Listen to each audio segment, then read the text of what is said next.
Doctor Babasaheb Ambedkar यांच्याशी 1907 मध्ये त्यांचा विवाह झाला।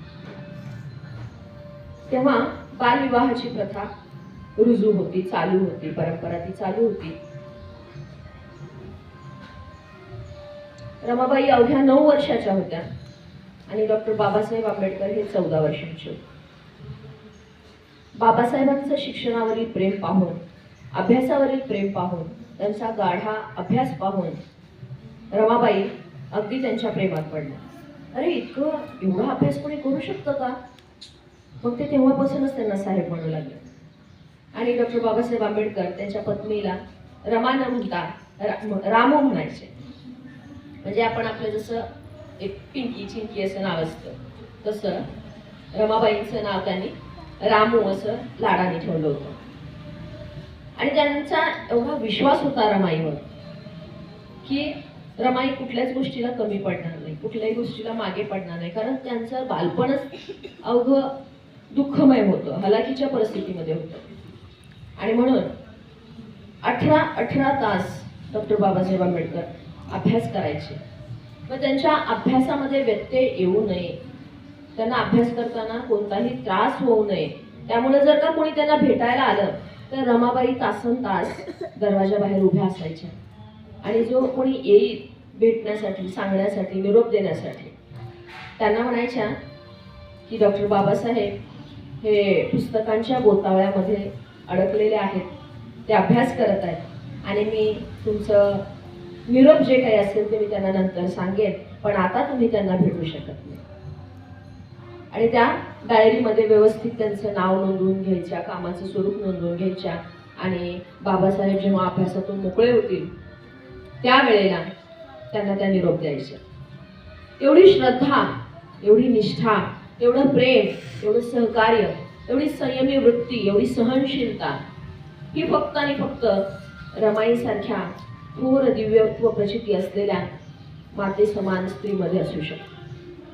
आज आपल्याकडे अभाव आहे तो संयमाचा, सहनशीलतेचा। आपल्याकडे लगेच आपल्याला खूप राग येतो, आपल्याला लगेच चीड येते, लगेच आपण अन्यायाच्या विरोधात पेटून उठतो, काय बरोबर काय चूक याचा विचार करत नाही। आणि संयम ही तर खूप लांबची गोष्ट आहे। मग त्यांना कोणी शिकवलं होतं का? ते कुठल्या शाळेत गेले होते का? तर हे येणारं परिस्थितीनं शिकवलेलं शहाणपण, परिस्थितीनं शिकवलेल्या शहाणपणापुढं इतर कोणताही गुरु फिका असतो, कारण ते त्यांनी भोगलेलं असतं। परिस्थितीचे चटके, गरिबीचे चटके, दरिद्रतेचे चटके, अक्षरशः अन्नपाण्याविना त्यांना उपाशी राहावं लागलं आणि जेवढं काही मिळेल तेवढ्यावर त्यांनी भागवलं। अशा परिस्थितीमध्ये न्यूमोनिया, हिवताप, दीर्घ आजार, सर्दी, खोकला लहान मुलांना पटकन होतो। आणि या आजारामध्ये डॉक्टर बाबासाहेब आंबेडकरांना 4 मुलं होती, त्यांची 3 मुलं याच्यामध्ये दगावली, मृत्युमुखी पडली। पण डॉक्टर बाबासाहेब आंबेडकर हे लंडनला शिकायला असल्यामुळं त्यांच्या मुलांच्या अंत्यविधीला सुद्धा त्यांना येता आलं नाही, कारण त्यांचा अभ्यास सुरू होता।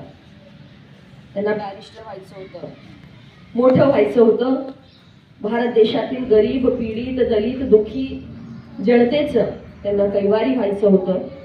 आणि या सगळ्या अभ्यासाच्या प्रवासामध्ये, त्यांच्या जीवनाच्या संघर्षामध्ये त्यांना त्यांच्या मुलांचा बळी द्यावा लागला आणि सर्वस्व, स्वतःच्या कुटुंबाचा विचार सोडून समाजासाठी झटायचं असं त्याने ठरवलं। पण रमाबाई काय करायच्या?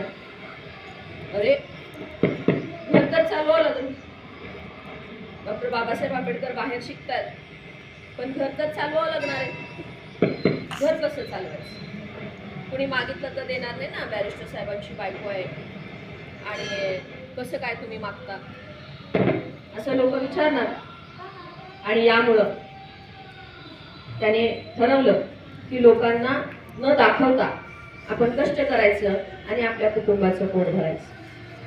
पहाटे पहाटे सूर्योदयापूर्वी त्या गावातल्या बाहेरच्या ठिकाणी जिथं गाई म्हशींचं शेण पडतं त्या उचलायला जायच्या सूर्योदयापूर्वी बरं का. आणि त्या गौऱ्या थापायच्या.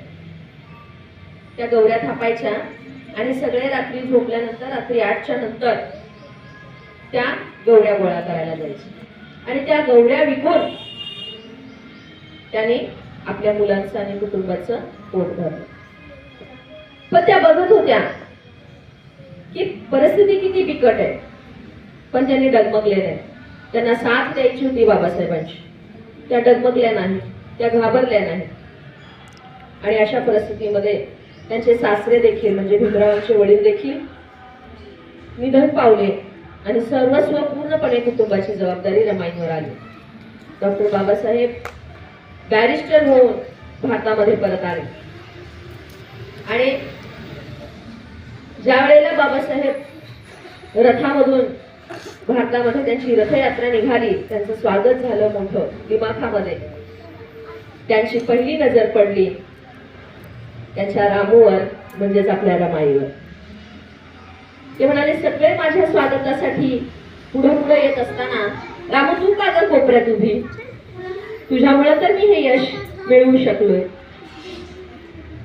तर ती म्हणाली, आज तुम्ही साहेब झालात, मोठं बॅरिस्टर झालात आणि तुमच्यामुळं आपल्या समाजाचा उद्धार होणार. ह्या लोकांना आधी तुम्हाला भरभरून भेटून घेऊ दे, मी तर काय तुमचीच आहे. इतकी सुंदर उदात्त भावना, पती पत्नी मधलं एवढं उदात्त नातं, एवढे सुंदर विचार, एवढी निष्ठा, अतिशय प्रेमाचा भावनिक धागा जोडणार हे असं सुंदर नातं. त्यांच्याकडे साडी नव्हती.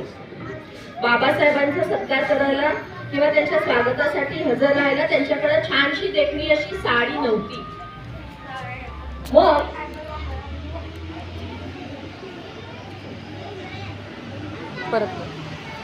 अशा वेळेला शाहू महाराजांनी डॉक्टर बाबासाहेब आंबेडकरांना रेशमी फेटा बक्षीस म्हणून दिला होता. तो फेटा साडी म्हणून त्या नेसून आल्या आणि त्यांच्या सत्कार कार्यक्रमाला उपस्थित राहिल्या. तर अशा परिस्थितीमध्ये त्यांनी भीमरावांची साथ दिली आणि नंतर दुर्धर परिस्थितीमध्ये त्या आजारी पडल्या. 6 महिने अंथरुणावर त्या खेळून राहिल्या. डॉक्टर बाबासाहेब आंबेडकरांनी अतिशय तज्ञ आणि हुशार डॉक्टर त्यांच्यासाठी आणले, परंतु उपासमार म्हणजे पोटाला अन्न न मिळणं, उपासमार पोटाला अन्न न मिळणं यामुळं त्यांच्या शरीराची हालत अत्यंत खराब झाली. त्याचबरोबर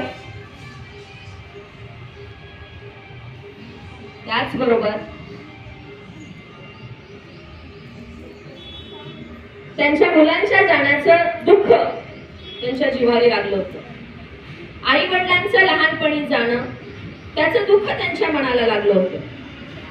पतीचं वर्षानुवर्ष परदेशामध्ये राहणं, समाजामध्ये व्यस्त राहणं, स्वतःसाठी त्यांच्यासाठी वेळ न मिळणं, ह्या सगळ्या गोष्टींचा कुठेतरी त्यांच्या मनावर परिणाम झाला होता.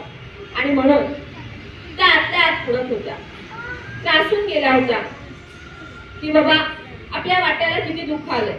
आज आपला धनी साहेब झालाय, आज आपल्या धनीनं संपूर्ण समाजाचा संपूर्ण कुळाचा उद्धार केलाय. त्यांच्यासोबत माझंही नाव वर्षानुवर्ष पिढ्यानपिढ्या घेतलं जाणार आहे. आजूबाजूच्या बायका म्हणायच्या, साहेब बॅरिस्टर झालं रमाई, एकही दागदागिना नाही अंगावर. ती म्हणाली, साहेब बॅरिस्टर झालं आणि आम्ही पिढ्यानपिढ्या आमच्या पुढच्या पिढ्यांवर आमचं नाव कोरलं.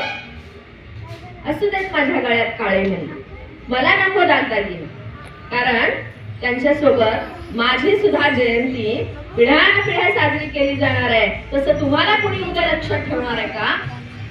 असं त्या शेजारच्या आजूबाजूच्या बायकांना दागिन्यांवरून छेडल्यानंतर उत्तर द्यायचे. एवढी खंबीरता, एवढा संयम त्यांच्यामध्ये होता. आज आपल्याला शेजारणीनं नथ आणली तर लगेच वाईट वाटतं, तिच्यापेक्षा भारी दागिना माझ्याकडे पाहिजे असं आपण एकमेकांना लगेच भांडण बसतो. तिच्याकडे आहे ना, माझ्याकडे पाहिजे. तिच्या घरात फ्रीज आलाय ना, मला वॉशिंग मशीन पाहिजे. तिच्या घरात तिने सुंदर ड्रेस आणलाय ना, तिच्यापेक्षा भारी मला पाहिजे. ही आपली जी जिलस वृत्ती आहे, स्पर्धा वृत्ती आहे, उगीच शेजारीचा द्वेष करायची वृत्ती आहे आणि यामुळे आपला समाज कुठेतरी इथंच अडकून पडला. आलं लक्षात? पहिली दुसरी आलं लक्षात तुमच्या मी काय बोलते ते? त्या बुधराजला पाठवून देता का बघा जरास. आणि मग दागदागिन्यांपेक्षा शिक्षण हाच महत्वाचा दागिना मानणाऱ्या रमाई आणि संपूर्ण कुळाचा उद्धार करणारे डॉक्टर भीमराव रामजी आंबेडकर यांची जोडी अतिशय नावारूपाला आली. सगळ्यांच्या कल्याणासाठी ते झटले आणि म्हणून आज आपण हा दिवस पाहू शकतोय. मुलींचं शिक्षण असेल, कायद्याची अंमलबजावणी असेल, संविधानाचं लेखन असेल, या सगळ्या गोष्टीतून फक्त आणि फक्त रमाईची साथ होती. कुटुंब सांभाळायला ती माघारी होती. म्हणून डॉक्टर भीमराव आंबेडकर इतके पुढे जाऊ शकले. कोणत्याही यशस्वी पुरुषामागे स्त्रीचा हात असतो, तसा भीमराव घडण्यामागं त्यांच्या पत्नी रमाई यांचा हात होता. आज रमाईच्या स्मृतींना पुन्हा एकदा उजाळा देऊन त्यांचं जीवन चरित्र, त्यांचं कार्य याचा आपण उल्लेख परत केला. त्यांच्या स्मृतींना आपण विनम्र अभिवादन करूया. आणि अतिशय सुंदर तुमच्या आवडीच्या ओळी आहेत. नांदन नांदन